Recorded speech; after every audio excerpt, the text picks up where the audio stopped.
Почитувани представници на медиумите, од денеска СДСМ почнува со еден вид малку поинака комуникација со воведување на прес-билтени, редовни прес-билтени, претпоставам дека бевте известени преку мејл, каде што ќе се обидеме да ги кажеме нашите ставови на повеќе прашања, што се важни за ова општество. Така да јас ќе држам сега прес, потоа ќе има прес и подпредседателот Зоран Јовановски.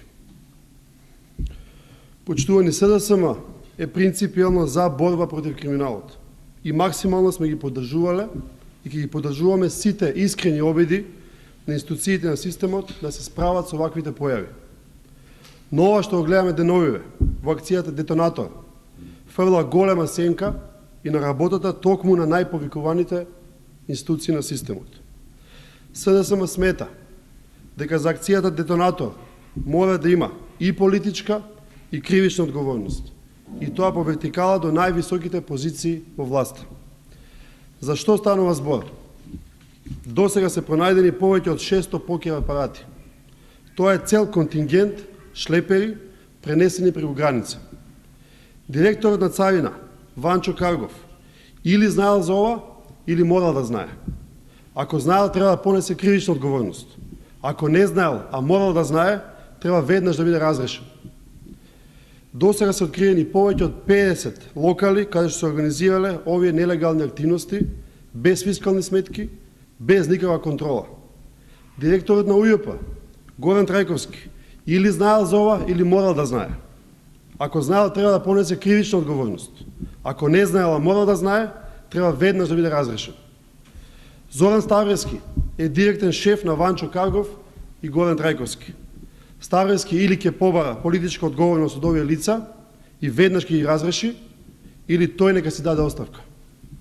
Конечно, Детонатор покажува дека цели 6 години се толерирал криминал на 1/3 од територијата на Република Македонија. За овој криминал Гордана Куловска или знаела или морала да знае што се треба да се случи во оваа држава за оваа министерка да понесе некаква одговорност. Па за да функционира ваков систем на криминал, од ваков обем, тој мора да биде со поддршка на институциите на системот, тоест највисоките ешалони на власта.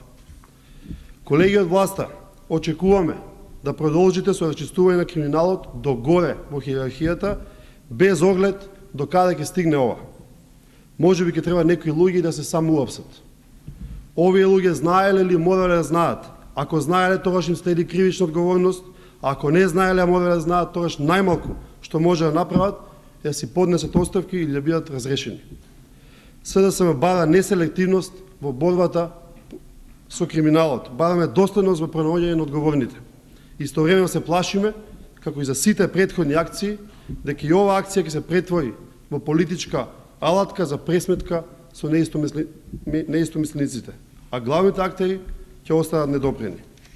Поведете прашање. Очекувате ли масовно продолжување на акцијата Детонатор низ целата територија на Македонија? Такви беа некои најави? Доколку има индикации, очекуваме масовно продолжување на акцијата Детонатор, но не само по хоризонтала, туку и по вертикала. Како што кажав, ваква системски криминал не може да биде без поддршка на институциите на системот. Овие луѓе кои што се на врвот на хиерархијата мора да понесат одговорност. Поведете. Како коментирате интервјуто на председателот Иванов на Катимируки?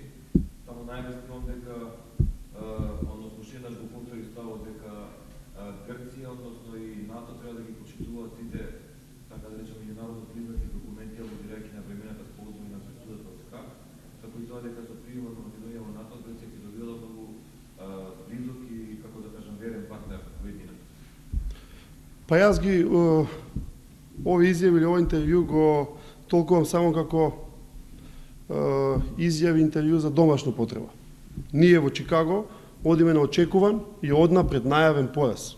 Ако тоа не им е соопштено на председателот Ѓорѓе Иванов или на министерот за надворешни работи Никола Поповски, тогаш се или жртвени јагниња или го користат само за мешање на домашната политичка чорба.